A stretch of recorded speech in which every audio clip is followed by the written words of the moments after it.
parler de la vie de Jacob dans la Genèse.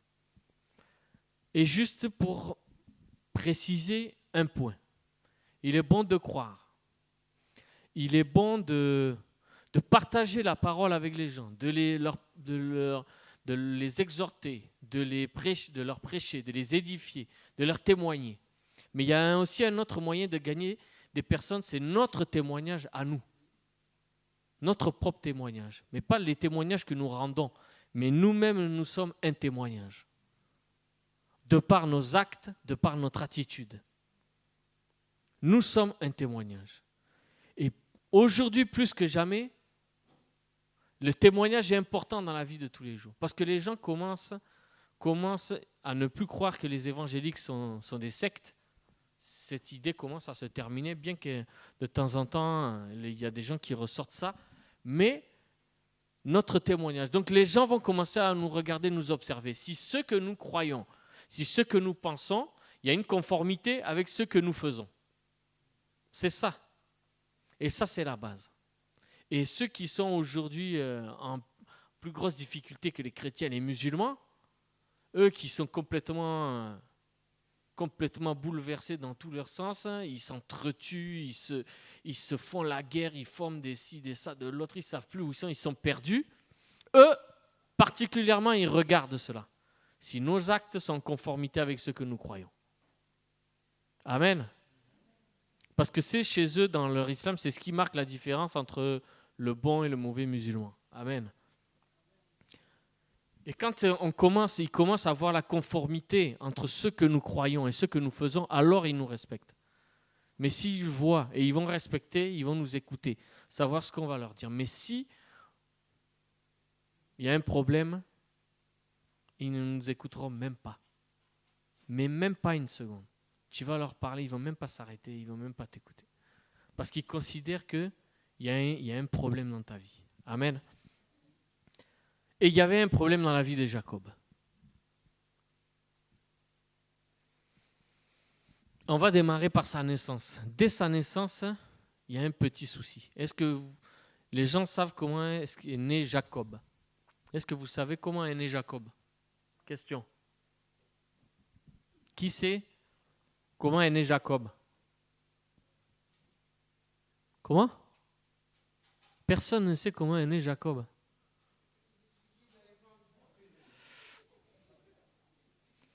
Ça, c'est ce que les gens ont conclu. Parce que la Bible nous dit, oui, il y a deux peuples qui se battent dans le ventre de sa mère. La naissance, mais sa naissance, ça c'était dans le ventre. Mais la naissance de Jacob, elle s'est passée comment? Qui est dans le ventre de sa mère? Sa mère s'appelle comment à Jacob? Sa mère, la mère de Jacob s'appelle comment? Rebecca. Le père de Jacob s'appelle comment? Isaac. Voilà, on met les bases. Comment s'appelle celui qui est dans le même ventre que Jacob? Ésaü. À la naissance, qu'est-ce qui s'est passé? Ésaü est sorti en premier du ventre, Jacob en second. Sauf que quand Jacob, on a enlevé Ésaü, on a vu la main de Jacob qui tenait le talon de son frère. Est-ce que vous savez la signification du nom Ésaü?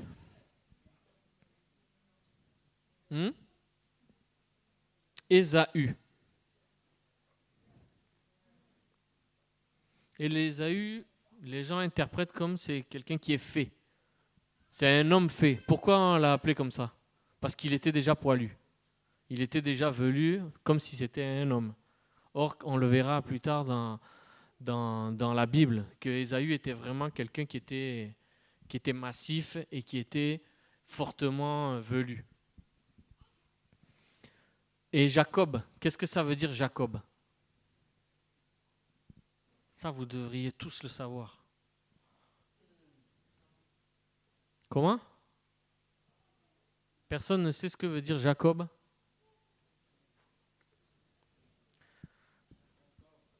Je parle pas à ceux qui, je parle aux autres, à tous ceux qui, pas au pasteur, je parle aux autres. Hein. Jacob, ça veut dire quoi? Alors, on va faire une petite parenthèse, je vais la refermer, mais très brièvement. Les noms sont ultra importants dans la Bible. Les prénoms des gens sont extrêmement importants dans la Bible. Parce que les prénoms qu'on leur donnait, ça donnait une certaine forme de leur caractère. Amen. Jésus, on l'a appelé, en hébreu, ça veut dire Yeshua. Ça n'a pas une signification comme ça, dans le vent. Ça veut dire sauveur. On ne l'a pas donné ce nom-là juste parce que Marie trouvait beau le nom, c'était à la mode à l'époque. Ce n'était pas comme ça. Et de la même manière, Ésaü et Jacob, on leur a donné un nom par rapport à comment on les a constatés. Moïse, ça voulait dire, son nom a une signification aussi. Et ça, vous devriez le savoir. Tirer des eaux. Donc leur nom a une signification soit sur ce qui s'est passé à un moment donné dans leur vie, ou certainement sur un trait de leur caractère. Et derrière chaque nom, chaque chose, c'est pour ça qu'on apprend aux jeunes chrétiens, et on apprend surtout aux parents qui n'ont pas encore eu d'enfants, que le nom que vous allez donner à votre enfant, il y a une signification très importante dans ce nom, dans ce prénom. Et de prier derrière chaque prénom, chaque nom de famille, tout ça, parce qu'on ne sait pas ce qui se cache derrière. Est-ce que c'est des bonnes choses ou des mauvaises choses? Amen. Donc je vous invite aussi à savoir quelle est la véritable signification de votre prénom, pour savoir si c'est quelque chose de bon ou quelque chose de mauvais.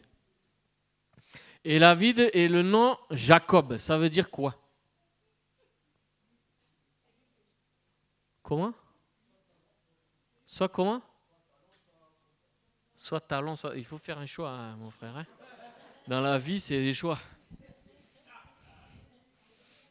Les deux. Ah, il faut faire un choix. Hein? Comment? Non. Jacob, c'est tiré le mot Jacob. Comme je lis dans ma Bible, ça vient du mot latin akeb. Et ça veut dire, en français, supplanter, usurper. D'accord? On lui a donné ce nom-là parce qu'il tirait le talon de son frère. Parce que c'est comme si on aurait dit que c'était lui qui voulait sortir en premier, alors que c'était son frère qui sortait en premier. Donc, comme Ésaü sortait en premier, c'était lui qui devenait l'aîné et lui était le second. Donc maintenant, je ne sais pas pourquoi ici on dit que l'aîné c'est le second, celui qui sort en deuxième. Je n'ai jamais compris cette histoire pour les jumeaux. Bon. Comment? C'est celui qui a été engendré en deuxième. Ah, ok. Bon. Maintenant, j'ai appris un truc. Donc, Jacob porte le nom de usurpateur. Usurpé. Vous comprenez? Donc déjà, il y a un problème dans sa vie. C'est-à-dire qu'il a voulu doubler son frère à la naissance et il y a un problème. Et son nom va le suivre. Amen. Ésaü? Ésaü, ça veut dire homme fait. Parce qu'il était poilu. Amen. La naissance de Jacob. Et on s'aperçoit que dans sa famille, Isaac aime Ésaü, Rebecca aime Jacob. Donc ça, c'est un souci aussi dans la famille. Un symbole de division dans la famille. Et on va le voir après, jusqu'à la mort et les derniers temps d'Isaac. Qu'est-ce qui se passe? Et même qu'est-ce qui s'est passé avant, dans la vie de Jacob, avec son frère? Qu'est-ce qui s'est passé? Un soir, Ésaü rentre. Ce qu'on apprend, c'est qu'Ésaü aimait la chasse. Il aimait travailler dehors, c'était un homme gaillard, c'était un grand guerrier, un grand chasseur. Il rentre de la chasse, il est épuisé, il est fatigué. Par contre, Jacob, il aimait rester dans les tentes de son père. Il aimait rester là, tranquillement. Et un soir, qu'est-ce qui se passe? Ésaü rentre épuisé. Et il réclame à manger. Et Jacob va lui dire, ok, tu vas manger, mais en échange, tu vas me donner ton droit d'aînesse. Donc on n'a jamais vu ça. Moi, je n'ai jamais entendu dire qu'une personne qui avait acquis un titre de par sa naissance, il allait l'échanger contre un repas. Jusqu'à aujourd'hui, Même certains hommes, même on l'entend pas mal dans la politique en ce moment, quand les gens commencent à changer de parti ou des choses comme ça, c'est un signe de trahison. Un signe de trahison. Et Ésaü, qui est tellement charnel, va changer son droit d'aînesse en disant « De toute façon, mon droit d'aînesse, si je ne mange pas, je meurs. » Et c'est à cause de ça qu'il a changé son droit d'aînesse, parce qu'il pensait que s'il n'allait pas manger, il allait mourir. Donc il dit « Si je meurs, ça ne sert à rien mon droit d'aînesse. Donc je te le donne, je mange. » Il a mangé, il s'est reposé, et voilà qui est resté. Jusqu'au dernier temps de la vie d'Isaac, qu'est-ce qui se passe? Isaac, le père, appelle son fils Ésaü. Et c'est à lui, c'est pas à quelqu'un d'autre, c'est à lui qui va dire « Je suis dans mes derniers temps, va à la chasse me chasser un gibier, prépare-le et reviens, je te bénirai. » Sa mère a entendu. Et qu'est-ce que la mère dit? Elle est allée dire à qui? À son fils aimé, pas aîné, aimé. À son fils bien-aimé, elle est allée voir pour lui expliquer, pour lui dire quoi?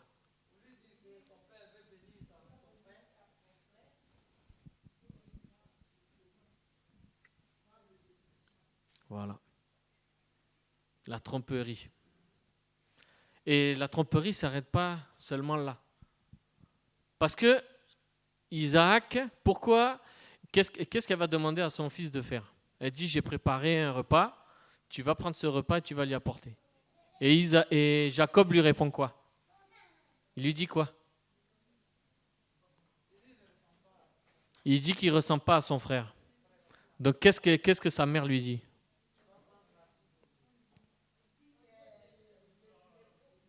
Elle va prendre les peaux des chèvres pour se mettre sur les mains, tellement Ésaü était poilu, et ses habits, pour qu'il puisse sentir l'odeur. Mais pourquoi ils font ça? Parce qu'Isaac est quasiment aveugle. Voilà. Et il va aller faire ça. Jacob va écouter sa mère et va aller prendre la bénédiction de son frère.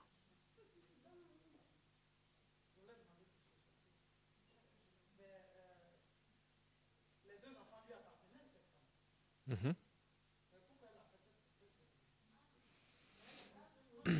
Elle aimait Jacob plus que Ésaü. Et son père aimait plus Ésaü que Jacob. Donc, sa mère, voyant cela, a voulu que lui, elle connaissait le cœur de son mari, elle savait quelle bénédiction allait sortir de la bouche de son mari. Mais c'est pas le cœur de mon message, c'est l'histoire de Jacob et le témoignage, c'est ça le cœur de mon message. Et là, Jacob va aller se présenter devant son père. Et on le voit bien parce que la Bible décrit le dialogue qu'a eu son père. Il dit, ah, c'est toi mon fils, tu as fait vite. Et même son père aveugle constate, c'est la voix de Jacob. Approche-toi. Il s'approche et en même temps qu'il l'enlace, il sent l'odeur et il touche sa main, il voit que c'est son fils. Et c'est à ce moment-là, il dit, bon, c'est peut-être moi qui détraque. Et c'est là où il va commencer à bénir Jacob. Amen. À la place de son fils. Et même, il lui pose la question. Il dit, c'est bien toi, mon fils Ésaü. Et Jacob ment, il dit, oui, c'est moi. Voilà, d'usurpateur, personne qui voulait passer, maintenant il est passé. Et maintenant, il prend place même dans son désir d'être aîné, jusque dans le mensonge. Et son père le bénit. Et les premiers mots qui sortent de la bouche d'Isaac quand il le bénit, c'est « Oui, l'odeur de mon fils est comme l'odeur d'un champ que l'Éternel a béni. » C'est l'odeur et il commence à bénir Ésaü, sauf que c'est Jacob. Qu'est-ce qui se passe ensuite? Ésaü rentre à la maison et les gens viennent lui dire que voilà, ton père a béni Jacob. Comment réagit Ésaü? Comment? Colère, oui. Qu'est-ce qu'il fait? Qu'est-ce qu'il fait, Ésaü? Il retourne chez son père et il lui demande quoi?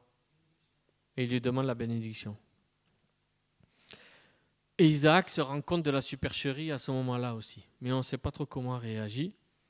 Et Isaac bénit Ésaü comme ça. Ta demeure sera privée des ressources de la terre, de la rosée du ciel d'en haut.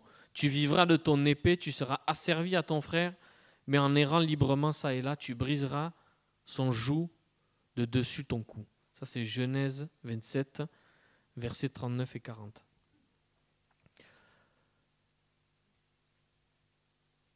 Et Ésaü ne s'arrête pas là. Parce que quand on lit le verset 41, mets le verset Samuel s'il te plaît, Genèse 27, verset 41. Ésaü conçut de la haine contre Jacob. On dit dans d'autres Bibles, Ésaü prit en aversion Jacob. À cause de la bénédiction de son père, l'avait béni. Et Ésaü disait en son cœur, les jours du deuil de mon père vont approcher. Je tuerai Jacob, mon frère. Il voulait le tuer pour l'acte qu'avait commis Jacob. Problème. L'acte qu'a posé Jacob, ça a amené la haine d'une personne contre lui-même. Jacob, c'est sa mère qui a demandé. Jacob a suivi, il a confirmé, il a continué dans cet égarement. Et ce qui est important, c'est la suite. Comme il veut le tuer, sa mère rapporte les propos qu'elle a entendus d'Ésaü. Elle lui rapporte, elle lui dit, il faut que tu fuis chez mon frère Laban. Fuis, parce qu'il va te tuer. Et comme elle connaissait son fils, il en était capable. Et avant qu'il s'en aille, est-ce que vous saviez que Isaac avait béni 2 fois Jacob? Est-ce que vous le saviez? Voilà. Et c'est quelque chose d'important.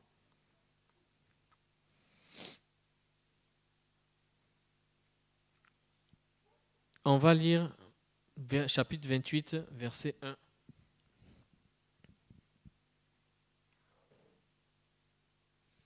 Parce que Rebecca, juste le verset précédent, Rebecca va voir son mari en disant « J'ai peur que mon fils prenne une femme hittite, comme les femmes que Ésaü a pris. Donc je veux qu'il prenne, sinon elle emploie comme ça, à quoi me sert la vie ?» Comme si elle n'allait pas avoir de descendance. À l'époque, c'était comme ça. Isaac appela Jacob, le bénit, lui donna cet ordre, « Tu ne prendras pas une femme parmi les filles de Canaan. » Verset 2. Lève-toi, va à Padan Aram, à la maison de Bethuel, père de ta mère, et prends-y une femme d'entre les filles de Laban, frère de ta mère. Que le Dieu Tout-Puissant te bénisse, te rende fécond et te multiplie afin que tu deviennes une multitude de peuples. Verset 4. Qu'il te donne la bénédiction d'Abraham à toi et à ta postérité avec toi, afin que tu possèdes le pays où tu habites comme étranger et qu'il a donné à Abraham. Point. Voilà la bénédiction. On n'a pas lu la première bénédiction, on aurait pu la lire, mais cette bénédiction-là est plus forte que la bénédiction que Isaac avait préparée à Ésaü. Le plan de Dieu est en train de s'accomplir sans que Jacob ne comprenne ce qui se passe. Et lorsqu'on va voir la suite, Jacob fuit et c'est là où Dieu va... quand on lit l'histoire de Jacob, on ne voit pas que Dieu a parlé à quelqu'un jusqu'à ce moment-là. Et à ce moment-là, Jacob va parler à Dieu. Il va avoir une vision, la vision de l'échelle, et Dieu va lui parler. Et Dieu va lui parler, et même, on va dire verset 13. On va lire le verset 13, Samuel. Et voici l'Éternel se tenait au-dessus d'elle, l'échelle. Et il dit, je suis l'Éternel, le Dieu d'Abraham, ton père, le Dieu d'Isaac. La terre sur laquelle tu es couché, je la donnerai à toi et à ta postérité. Continue. Ta postérité sera comme la poussière de la terre. Tu t'étendras à l'Occident et à l'Orient, au septentrion et au Midi, et toutes les familles de la terre seront bénies en toi et ta postérité. Continue. Voici, je suis avec toi, je te garderai partout où tu iras et je te ramènerai dans ce pays. Car je ne t'abandonnerai point que je n'ai exécuté ce que je te dis. Et Jacob se réveille. Dieu lui a parlé dans le sommeil. Et Jacob va vers Laban. Je vous passe le passage. Jacob va vers Laban. Laban accueille son neveu et il lui dit, comme tu es en fuite, viens, tu vas me servir. Et pour le service que je te donne, qu'est-ce que tu veux comme salaire? Et quel est le salaire que demande Jacob? Mais laquelle? Quel est le salaire que demande Jacob à Laban? Pour le fait qu'il va travailler pour Laban, Laban lui dit, comment tu veux que je te rémunère? Il veut prendre la deuxième fille qui s'appelle Rachel. Donc il lui dit, très bien, sers-moi 7 années et tu pourras prendre Rachel. Jacob sert Laban pendant 7 années. Il s'occupe du bétail et tout ça. Au bout de la 7e année, Jacob va voir Laban et lui dit, bon, je te réclame mon dû. Il dit, très bien, on organise le mariage, on fait la fête. Une grande fête. Jacob se retire comme c'était à l'époque. Il se retire dans une chambre et Laban envoie qui? La première, Léa. Il envoie celle-là. Le matin, Jacob se réveille et va voir Laban et lui dit, tu m'as trompé. Le trompeur maintenant est trompé. Exactement. Le trompeur est maintenant trompé. Il a travaillé 7 ans pour obtenir une femme et ce n'est pas elle, c'est une autre, c'est la première. Et ce que lui répond Laban, il dit, chez nous c'est comme ça. C'est on marie l'aîné d'abord et ensuite la seconde. Donc si tu veux la seconde, travaille pour moi encore 7 années. Et Jacob paye encore le prix. 14 ans de dur labeur pour obtenir celle qui est chère à son cœur. Au bout de la 14e année, Jacob va vers Laban et il lui dit voilà. Et là, Laban lui donne Rachel. Il lui donne Rachel. Et comme il dit, comme tu as travaillé pour moi, tu ne peux pas repartir comme ça.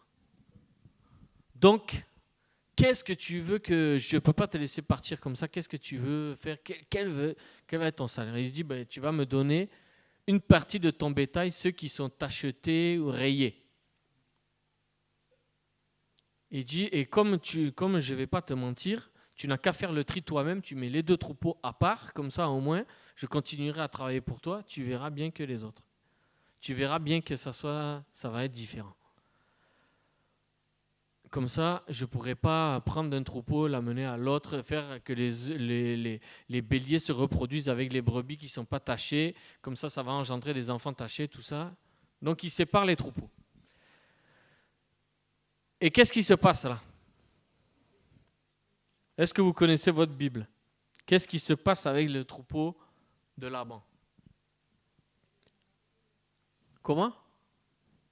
Vous ne connaissez pas ce passage de l'histoire de Jacob? Dieu lui révèle en songe qu'il y a dans certaines branches, et lui-même il voit aussi que quand les brebis sont en chaleur auprès de certaines branches, elles enfantent des agneaux, soit tachetés, soit mouchetés. Donc il voit ça et il commence à faire ça. Avec le troupeau qui n'a pas de tache, vous voyez, ça a des significations avec une personne sans tache, c'est comme s'il est impur quand il a des taches. Et qu'il est rayé, c'est comme s'il est impur, qui n'est pas bon. Et Jacob voit, et il prend les brebis, celles qui sont bien formées, bien fortes, bien costauds. À chaque fois qu'elles sont en chaleur, il met ces branches-là, comme ça elles enfantent. Celles qui sont chétives, la Bible nous dit que celles-là, il ne leur met rien. Donc les chétives enfantent des agneaux sans tache, ça reste dans le troupeau de Laban. Celles qui sont bien portantes, bien costauds, elles enfantent des enfants rayés, mouchetés, c'est dans son troupeau à lui. La tromperie continue. Il se venge. Il commence à vouloir se venger. Et là, il y a un problème. Donc on va lire d'autres passages, mais là, il y a un problème. Parce que les enfants de Laban commencent à se rendre compte que Jacob est en train de prendre tout l'héritage de leur père. Parce qu'à l'époque, il y avait 2 types de gens qui étaient riches, ceux qui avaient la terre et ceux qui avaient le bétail. Et Laban, c'était un homme riche parce qu'il avait du bétail. Or, Jacob est en train de ramasser toute la bonne partie du bétail qui devient moucheté, tacheté pour partir avec. et vont rester les chétifs. Et les enfants s'en rendent compte, ils vont voir Laban. Laban commence à s'énerver et à prendre en aversion, Jacob et à avoir de la haine. Jacob va voir sa femme Rachel, lui dit, ton père va avoir ses 2 femmes, Léa et Rachel. Votre père commence à éprouver de la haine, il va falloir que nous, on s'en aille. Et donc, qu'est-ce qui se passe ? Verset 19, chapitre 31, verset 19. Mais Samuel, chapitre 31, verset 19. Tandis que Laban était allé tondre ses brebis. Donc Laban a quitté la maison, il a pris une partie des brebis pour aller les tondre. Rachel déroba les téraphins de son père. Les téraphins, c'est les dieux. C'est des petits dieux. Et quand on regarde un peu l'histoire, ça signifiait aussi que celui qui avait ces... Alors je ne sais pas si c'est des statuettes ou des choses comme celui qui avait ces statuettes, l'enfant qui avait ces statuettes, personne ne pouvait lui réclamer sa part d'héritage. C'était lui qui avait le plus gros de l'héritage. Et un beau-père qui avait donné ses statuettes un père qui avait donné ses statuettes à sa fille ou à son gendre, il ne pouvait plus lui réclamer son héritage. Donc ça c'est... Et Jacob trompa Laban, l'araméen, en ne l'avertissant pas de sa fuite. Verset 11. Il s'enfuit avec tout ce qui lui appartenait. Il se leva, traversa le fleuve, se dirigea vers la montagne de Galaad. Qu'est-ce qui se passe en suivant ? Même chose.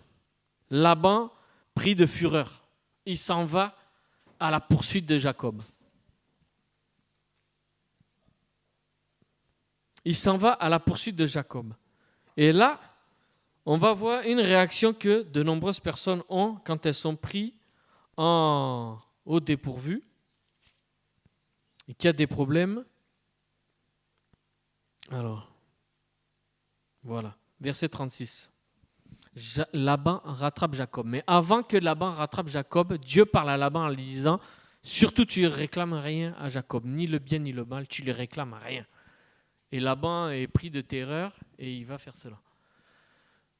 Et quand Laban commence à aller voir à Jacob, il lui dit, tu as pris mes filles, tu as pris mon troupeau, tu as pris mon héritage, tu m'as tout volé. Et Jacob s'irrite et commence à quereller Laban. Il reprit la parole, il dit, quel est mon crime ? Quel est mon péché que tu me poursuives avec tant d'ardeur ? Amen. Ça, j'ai déjà entendu cette bouche dans la parole de certaines personnes qui sont pris en flagrant délit de problème. Ou parce qu'on a découvert le problème dans leur vie. On a découvert le péché dans leur vie. Alors, quel est mon crime ? Qu'est-ce que j'ai fait ? J'ai tué quelqu'un ? J'ai tué personne. Mais la Bible, il n'y a pas que le crime qui est seulement un péché. Il y en a plein d'autres. Et là, Jacob, il sait ce qu'il a fait. Il sait ce qu'il a fait. Il y a une chose qu'il ne sait pas ce qu'il a fait, c'est que sa femme, Rachel, a pris les téraphins de son père et les a cachés. Et or, ce que Laban va réclamer, c'est cela. Il va réclamer cela, et on va le voir dans d'autres passages. Et Rachel va cacher ça. Elle va cacher ça sous un chameau, sur lequel, et elle s'appuie sur le chameau. Le père fouille toutes les tentes, il ne trouve pas, et il voit Rachel assise sur le chameau, et il va voir, et il lui dit, mais... Il dit, et sa fille l'arrête même avant qu'il parle, il dit, je ne peux pas bouger comme j'ai mes trucs de femme, je ne peux pas bouger. Donc, comme chez eux, c'est impur, donc il ne s'approche pas d'elle. Et il ne va pas lui demander. Voyez la tromperie ? Donc, monsieur, madame sont dans la tromperie. Voyez un peu ? Et Jacob va lui dire, mais j'ai travaillé pendant 20 ans pour toi. 7 années, tu m'as donné Léa. 7 années, tu m'as donné Rachel. 6 ans, tu m'as donné ton troupeau et maintenant tu me pourchasses. 20 années, Jacob, tu avais commis des premières erreurs, tu as dû fuir. Pendant 20 ans, tu avais le temps de réfléchir à ce que tu fais, tu as encore commis des erreurs et tu fuis à nouveau. Où vas-tu ? Et il doit retourner. Le problème de Jacob est grand maintenant. Parce que Dieu lui avait dit, tu retourneras dans la maison de ton père. Il sait que la maison de son père, il y a Ésaü. Il sait que dans la maison de sa femme, il y a Laban. Il est pris entre deux feux. Où est-ce qu'il va fuir ? Où est-ce qu'il va aller ? Quel est ton témoignage, Jacob ? Quel est le témoignage que tu as laissé à Ésaü, à la maison de ton père? Quel est le témoignage que tu as laissé à Laban, à la maison de ton beau-père? Tout le monde veut te tuer. Parce que tu es un trompeur et tu es un voleur.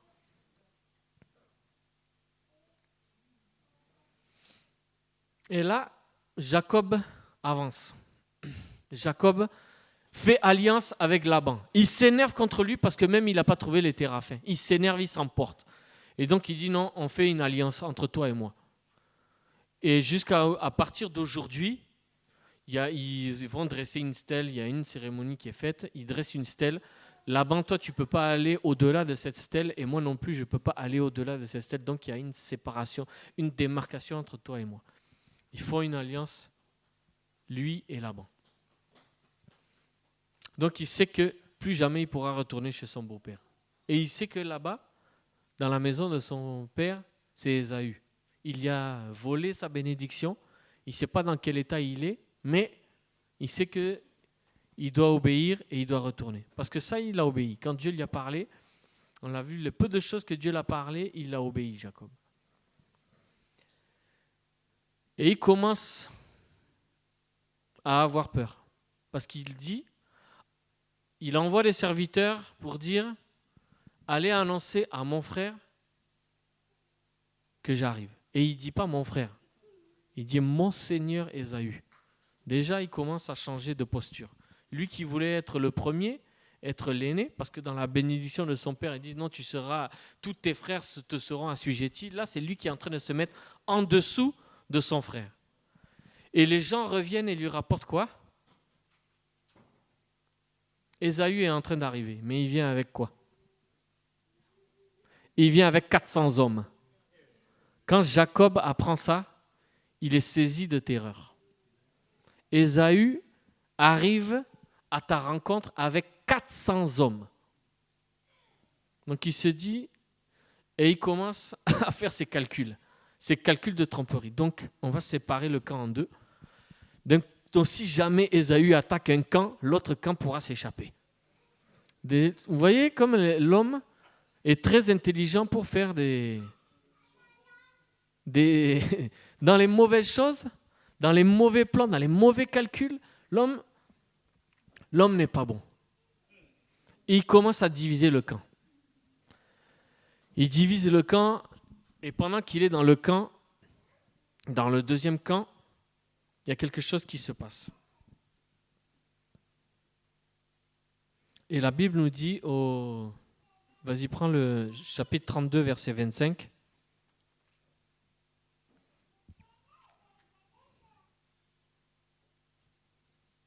Non, alors c'est pas ça.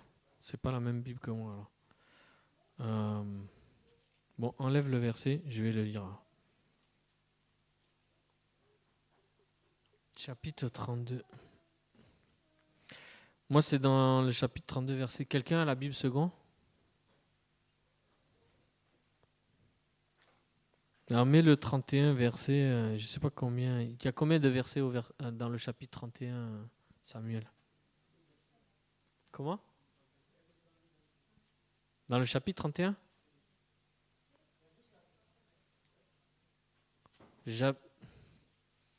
Genèse 32, verset 25. Moi, il est en avance. Bon, alors mets le verset 24. Voilà. Verset 24. Voilà, c'est bon. J'ai un verset de décalage. Jacob est saisi de terreur. Il ne sait plus quoi faire. Et ça, c'est une chose importante, ces 3 premiers mots. Jacob demeura seul. Dans tous ses problèmes, dans tous ses égarements, dans toutes ses erreurs, dans toutes ses tromperies, dans toutes ses usurpations, dans tous ses vols, aujourd'hui, maintenant, Jacob est pris entre 2 feux. Entre 2 feux. Qu'on peut symboliser rapidement, brièvement, entre le diable et Dieu. Parce que le diable te pourchasse parce que tu as péché et il a un droit sur toi parce que tu as péché. Parce que tu as péché, Laban a un droit sur toi et il veut récupérer cela et te faire mal. C'est pareil pour le diable. Tu as péché, le diable a un droit sur toi, le droit de te punir. et il veut l'utiliser absolument. Dieu lui fait grâce. Il réussit à s'entendre avec Laban, la frontière est marquée. Et Jacob commence à se rendre compte qu'il a fait beaucoup d'erreurs. Et qu'il entraîne dans ses erreurs non seulement sa femme, mais tout le reste de sa famille. Et là, maintenant, il ne sait plus où aller. Il est obligé de retourner vers son frère, vers la maison de son père, vers Dieu. Et donc, il demeure seul. Et quand la Bible précise des choses, il faut bien réfléchir à cela. Elle précise que dans tout le camp où ils sont bien nombreux, lui, il demeure seul. Il demeure seul pour réfléchir à sa vie. Et là, alors, un homme lutta avec lui jusqu'au lever de l'aurore. On ne sait pas qui c'est. Verset 25, pardon. Voyant qu'il ne pouvait le vaincre, voyant que Jacob ne pouvait pas vaincre cet homme, voyant que l'homme ne pouvait pas vaincre Jacob, cet homme le frappe à l'emboîture de la hanche. Boum!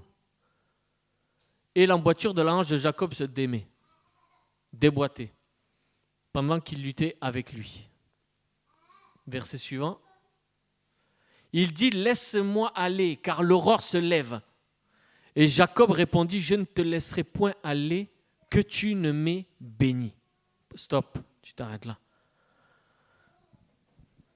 Il y a une chose, on a vu toutes les erreurs de Jacob, mais il y a une chose dans la vie de Jacob, c'est que quand il veut quelque chose, il ne lâche pas prise. Quand il veut quelque chose, il ne lâche pas, et il n'abandonne pas, il persévère. Depuis la naissance, il voulait être l'aîné de son frère. Il a tout fait pendant des années, tout fait.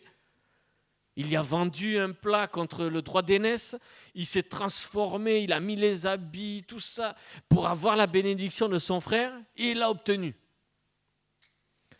Pendant 7 ans, il voulait une femme, il a travaillé pendant 7 ans pour l'obtenir, il ne l'a pas eu, 7 années de plus, il l'a eu. Et il a travaillé encore pendant 6 ans, alors qu'il pouvait partir avec une petite partie. Il a travaillé encore pour que son troupeau grossisse encore plus, et il l'a eu. Tout ça lui a entraîné des problèmes. Mais Dieu a vu son cœur. Dieu, il voit les apparences, il voit les actes, mais il voit les choses aussi qui sont bonnes à l'intérieur de toi, même si parfois il y en a des mauvaises. Et il voit ces bonnes choses-là. Et Dieu le voit. Pendant qu'il a la hanche déboîtée, il se bat avec un homme en plein cœur de la nuit, et il le retient. Il dit, je ne te laisserai pas partir tant que tu m'es béni. Et l'homme en face comprend que lui, il ne peut pas le vaincre. Verset 27. Il lui dit, quel est ton nom? Et il répondit, Jacob. Donc l'usurpateur, le trompeur. Il dit encore, ton nom ne sera plus Jacob, mais tu seras appelé Israël, car tu as lutté avec Dieu et avec des hommes, et tu as été vainqueur. Sans se rendre compte, il a lutté avec un homme, un représentant de Dieu, on ne sait pas, la Bible ne précise pas si c'était un ange, si c'était autre chose, on ne sait pas. Mais il reçoit une bénédiction. Son nom est changé. Son nom est changé. Son nom est changé. Et comme son nom est attaché, comme dans son nom est attaché toute sa vie est en train de changer. Son nom change, sa vie est en train de changer. Et Dieu lui dit, ta vie est en train de changer, Jacob. Tu as compris, tu as réfléchi à tes actes, tu sais jusqu'où ça t'a entraîné, jusqu'aux portes de la mort. Tu as compris maintenant, je change ta destinée. Et je vous passe la suite. La suite, c'est qu'il se réveille et il envoie plusieurs délégations pour aller rejoindre Ésaü. Et il les divise. Et à chaque fois, c'est des cadeaux. C'est des cadeaux, c'est du bétail. Et il dit aux gens, à chaque fois, la personne va dire, mais qui vous envoie? C'est Jacob, ton serviteur. C'est même pas ton petit frère, Jacob, ton serviteur. Il dit, mais ce bétail est pour qui? Il dira, c'est pour toi, Ésaü, notre Seigneur. À chaque fois, c'est comme ça. Et jusqu'à ce que les deux se rencontrent. Et même lorsqu'ils se rencontrent, et Jacob a peur. Mais qu'est-ce qui se passe? Ésaü court vers lui et l'enlace. et l'enlace. Et les deux pleurent ensemble l'un avec l'autre. Amen. Cette image, ça vous rappelle qui? Ça vous rappelle quoi? Un va vers l'autre, revient vers l'autre, et l'autre vient, court pour venir, alors que l'autre croyait qu'il ne pouvait plus aller chez son père. C'est son frère qui revient, qui l'accourt et qui l'enlace. Et quand Jacob lui dit, tiens, tout ce troupeau, Ésaü lui dit, non, laisse. Dieu m'a béni, Dieu m'a béni, je vis dans l'abondance. Oui. Mais dans le Nouveau Testament, ça ne vous rappelle rien? Le fils prodigue qui est parti, qui a pris une partie de l'héritage de son père, qui a gaspillé tout l'héritage de son père et qui est revenu, qui n'avait plus rien, qui est revenu vers son père et humblement, et son père l'a accepté, il lui a pardonné. C'est exactement pareil. Amen. Le témoignage de Jacob, son témoignage. Tous ces actes l'ont amené aux portes de la mort. Plusieurs personnes, ses proches. Parce qu'à l'époque, ton frère veut te tuer, ton oncle veut te tuer, mais vers qui tu vas te retourner? À l'époque, la famille était bien plus importante qu'elle ne l'est maintenant. Bien plus importante. En dehors de ta famille, tu n'as rien. Tu n'as rien. Et Jacob a fait l'effort de réfléchir, de prendre un temps de réflexion, de demeurer seul. J'insiste sur le mot seul. Il était allé voir des personnes qui l'avaient conseillé. Sa mère l'a conseillé. Ses femmes l'ont conseillé. Et à chaque fois, ça l'a entraîné dans les problèmes. Je ne dis pas que ta mère ou ta femme peut être une mauvaise conseillère. Je ne dis pas ça. Mais je peux te dire que les meilleures décisions que tu peux prendre, c'est quand tu demeures seul, avec l'Éternel. Tu es seul et tu demandes à Dieu. Tu t'interroges et tu interroges Dieu. Et Dieu a vu sa position, son cœur qui a changé. Et Dieu l'a béni. Ton cœur a changé, tu es prêt à changer. Tu vois que tout ce que tu as fait t'a entraîné dans ces dérives. Alors, ton destin va changer. Et c'est ainsi que le destin de Jacob change. Et ce que je veux dire, c'est que le témoignage, votre témoignage, tous les actes que vous posez, tous les actes que nous posons, non seulement ils peuvent nous entraîner dans des bonnes choses, mais dans des mauvaises choses. Et quand ils nous entraînent dans les mauvaises choses et qu'il nous arrive des choses mauvaises, quelles qu'elles soient, il y a un temps pour payer ta faute aussi. Il y a un temps pour cela. Il ne faut pas se retourner contre Dieu. Jacob n'a pas formé son poing contre Dieu. Jacob, et même il a continué, il a persévéré longtemps dans son mal, dans sa tromperie. Et tout le monde lui en voulait. Mais au bout d'un moment, il a su prendre la bonne décision. Il a su prendre la bonne décision. Et notre témoignage, sachez une chose, c'est que quand il va rester sur cette terre, il y a une chose dont on est sûr et certain, c'est que notre temps sur terre va un jour terminer. Nous allons tous mourir. Les croyants, les non-croyants, tout le monde le sait. Tout le monde le sait. C'est ce qui nous différencie des animaux, parce que les animaux, ils ne savent pas qu'ils vont mourir un jour. Nous, on le sait. Tout homme, toute femme apprend rapidement à le savoir. Et c'est un choc. D'ailleurs, même, il y a plein de gens, des psychologues, tout ça, qui étudient ce phénomène, le choc, là, quand un enfant, il découvre qu'il y a des personnes qui peuvent mourir. C'est un choc. Mais quand toi, tu vas mourir, la seule chose qui va rester, c'est ton témoignage. C'est ton témoignage. C'est pas tes biens. Tes biens, peut-être une partie vont être gaspillés, dilapidés. L'État va peut-être prendre une part. Peut-être tu n'auras rien et il te restera rien. Mais la seule chose qui va rester, c'est ton témoignage. Je me souviens une fois, dans une cellule de prière, je leur avais dit aux gens qui étaient là, je leur avais dit, on va démarrer. tous les gens qui sont autour, vous allez écrire sur un bout de papier le nom de la personne et juste deux mots pour définir la personne que vous voyez en face de vous. 2 adjectifs. C'était difficile. J'aurais pu dire un seul, mais j'ai dit au moins 2, comme ça au moins ça donne un peu plus de liberté. Et ça a été difficile. Ça a été difficile. Et quand j'ai récolté les témoignages et que j'ai commencé à dire, je n'ai pas donné les noms de ceux qui avaient, celui qui mettait le témoignage, il restait anonyme. Mais quand j'ai commencé à dire les noms, un tel, voilà comment les gens te voient, tac, tac, tac, tous les adjectifs. Eh bien, je peux vous dire que ça fait réfléchir les personnes. Ça fait réfléchir les personnes. Et on a vu aussi qu'il y a d'autres personnes qui ne connaissaient pas d'autres personnes. Parce qu'ils ont donné des adjectifs qui étaient des fois même au contraire de la personne. Donc ça nous a fait rigoler à cette époque-là. Mais quel est le témoignage que toi tu vas laisser sur cette terre? Quel est le témoignage que tu vas laisser dans tes proches? Quel est le témoignage que tu vas laisser dans tes entourages? Pose-toi cette question. Même demande aux personnes autour de toi. Qualifie-moi en 2, 3 adjectifs. Comment est-ce que tu me vois? Parce que nous, on peut dire plein de choses sur nous-mêmes.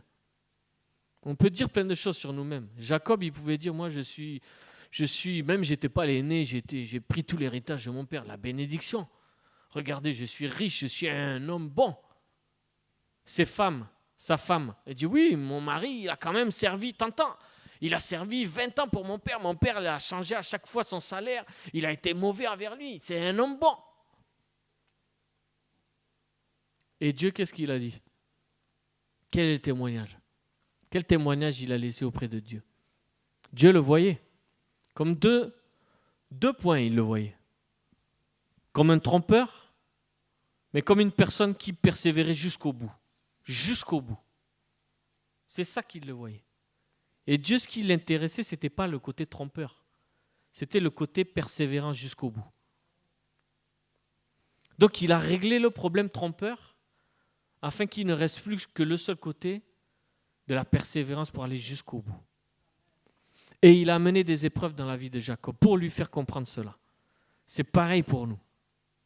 Il y a des fois, on pense que c'est le diable qui nous attaque, qu'il y a d'autres personnes qui nous attaquent, qui nous veulent du mal. Mais quand on regarde la vie des personnes, qu'on commence à comprendre, c'est un temps où tu dois comprendre des choses que Dieu veut te faire comprendre. C'est un temps où Dieu veut t'enrichir. Mais pas t'enrichir en te donnant quelque chose. C'est en enlevant une partie de toi qui n'est pas bonne. Parce que Dieu, depuis le début de ta conversion, de ta vie, il a placé des talents en toi. Il y en a certains qui ont été révélés. Soit tu as des talents pour faire du commerce. Ça, c'est aussi des talents. Soit tu as des talents parce que tu as des facilités intellectuelles. Soit tu as des talents avec tes mains parce que tu arrives à faire des choses rapidement. Soit tu as des talents, tu as la main verte. Tout ce que tu touches dans l'agriculture, ça va réussir. Peut-être tu as des talents pour monter des projets, pour faire en sorte qu'ils soient aboutis. On a tous des talents. Tous. Mais il y a des choses dans notre vie qui doivent être corrigées par Dieu. Et Dieu a corrigé pour Jacob. Et Dieu doit corriger pour nous. Jacob, il est resté combien d'années dans son problème? Combien d'années il est resté? Combien d'années? Depuis sa naissance et après 20 ans chez Laban, il est resté dans son problème. Jusqu'à quel âge il a compris véritablement ce que Dieu attendait de lui? Combien nous, nous autres, on n'est pas Jacob, mais on est des Matthieu, on est des Abraham, on est des Brinette, on est des Gisèle, on est des Michael. Combien de temps allons-nous comprendre? Peut-être il y en a qui ont déjà compris et Dieu a corrigé une partie de leur vie. Peut-être il y a d'autres parties qui restent à corriger encore. Peut-être qu'il n'y a aucune partie qui a été corrigée, mais combien de temps allons-nous attendre? Jusqu'à ce moment-là, il y a des problèmes. Jacob, il a connu des problèmes jusqu'à ce moment-là. Jusqu'à ce que ça faille l'entraîner dans la mort prématurée. Une mort violente, assassinée, soit par son beau-père, soit par son frère. Quand on entend même aujourd'hui ce genre d'histoire, ça nous choque. Un frère qui tue un autre frère, un père qui tue ses enfants ou un beau-père qui tue, ça nous choque. On a entendu récemment pour problème d'héritage, il y a un homme qui est allé tuer il y a un beau-frère qui est allé tuer toute une famille. 4 personnes, aidées par sa femme, la sœur. Ça choque, hein? Ça choque. Vous imaginez dans quel état on est? Quand on sait que ces choses-là peuvent nous arriver, que les gens veulent nous tuer de notre propre famille, c'est très perturbant. C'est choquant quand ce n'est pas de chez nous, mais alors quand on le vit, c'est extrêmement perturbant. Donc qu'est-ce qu'on doit attendre aussi ce temps-là comme Jacob? Tous ces problèmes, accumulation de problèmes, accumulation de souffrances, accumulation de troubles, accumulation de complexité quelle qu'elle soit. Ma vie est compliquée. Oh, ma situation, mon frère, je ne peux pas te raconter tellement c'est compliqué. Combien de temps allons-nous attendre pour nous aussi faire comme Jacob, demeurer seul, prendre un temps, réfléchir à notre vie, réfléchir à ce que nous sommes, à ce que nous faisons, échanger. Aujourd'hui, le témoignage de Jacob, il est connu tout autour de la planète. Les gens, un pays porte son nom, Israël, vainqueur de Dieu. Un pays porte son nom, et pas n'importe quel pays. À cause de son témoignage, à cause de ce qu'il a laissé. Et c'est tout ça. Son mauvais passé et la fin qui s'est bien passée. Les 12 tribus d'Israël. Tout le monde connaît ces histoires. Mais personne ne connaît véritablement tout ce qu'a fait Jacob comme erreur. Reprenez les passages, lisez-les, méditez sur ces passages et méditez sur votre vie. Réfléchissez sur votre vie. Quel témoignage je vais laisser aux gens? Est-ce que je suis quelqu'un qui m'emporte facilement? Est-ce que je suis quelqu'un en qui personne ne peut avoir confiance? Est-ce que je suis quelqu'un de négligent? Est-ce que je suis quelqu'un qui gaspille les choses? Est-ce que je suis quelqu'un de méchant? Est-ce que je suis un menteur? Est-ce que je suis un trompeur? Quel est le témoignage que je laisse? Est-ce que je suis quelqu'un qui attire les problèmes, qui crée les problèmes?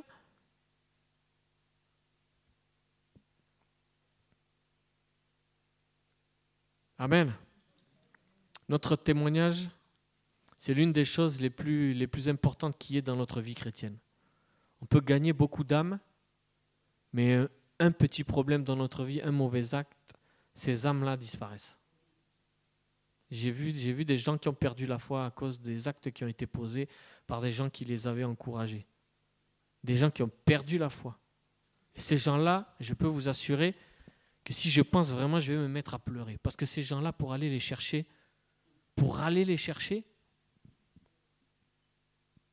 j'ai toujours pas trouvé le moyen d'aller les chercher. Toujours pas. Parce que ces gens-là, quand je les regarde, même moi j'ai honte. Pourtant, c'est pas moi qui ai fait ça. Hein. C'est pas moi qui ai fait ça. Mais j'ai honte de ce que les autres ont fait. Et ce que ça a engendré dans leur vie. La perte de leur foi.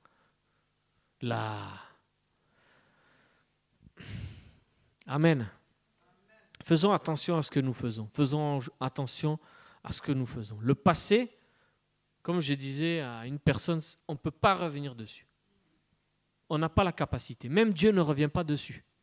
Même Dieu ne revient pas sur le passé. Il n'a pas changé le passé de Jacob. Parce que ce qui importe pour Dieu, ce n'est pas notre passé. C'est notre avenir qui importe pour Dieu.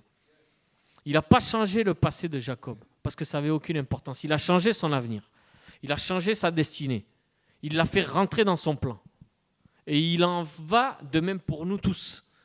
Dieu ne va pas changer notre passé. On a commis combien de fautes dans notre... Mais d'innombrables fautes. Moi, j'ai commis... Si je commence à vous parler de tout ce que j'ai fait dans mon passé, vous n'allez plus me regarder de la même manière. Parce que vous allez dire, mais comment est-ce qu'il a été capable de faire ça dans sa vie? Mais l'important, c'est l'avenir.